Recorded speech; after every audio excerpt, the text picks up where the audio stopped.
So hi friends, நான் தான் உங்கள் ரவி. எங்களுக்கு வந்து 10 days லீவ் விட்டாங்க. ஸோ வீட்டில் சும்மா இருக்காது, மம்மி எனக்கு மிச்சர் வேணும்னு கேட்டேன். ஸோ இப்போ அவங்க வந்து வீட்டிலே மிச்சர் செய்கிறாங்க. இப்போ என்னென்னா, இப்போ வந்து பூந்தி வந்து செஞ்சுக்கிட்டு இருக்காங்க. எங்களுக்கு வந்து மிச்சர் சாப்பிட்டு பார்த்தோம், செம்ம டேஸ்ட்டாக இருந்துச்சு. அடுத்து நான் வந்து வீடியோவை எடுத்து வச்சுருந்தேன்.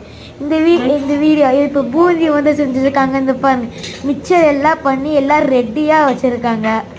அடுத்து இது பூந்தி கொஞ்சம் எடுத்து வச்சுருக்காங்க. ஓகேயா ஃப்ரெண்ட்ஸ், இது எல்லாமே லாஸ்ட்டு நாங்கள் மிக்ஸ் பண்ணுவோம்.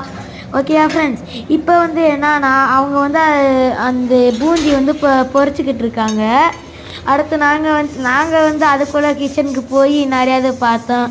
இங்கே இதெல்லாம் ஃப்ரை பண்ணி வச்சுருக்காங்க. பேர் மறந்துடுச்சு எனக்கு. எல்லாமே ஃப்ரை பண்ணி வச்சுருக்காங்க. இப்போ வந்து கொஞ்ச நேரத்துக்கு இப்படி வச்சுருக்காங்க. நாங்கள் வந்து கொஞ்சம் கொஞ்சமாக சாப்பிட்டோம். மிக்சர் சாப்பிட்டோம், செம்ம டேஸ்ட்டாக இருந்துச்சு ஃப்ரெண்ட்ஸ்.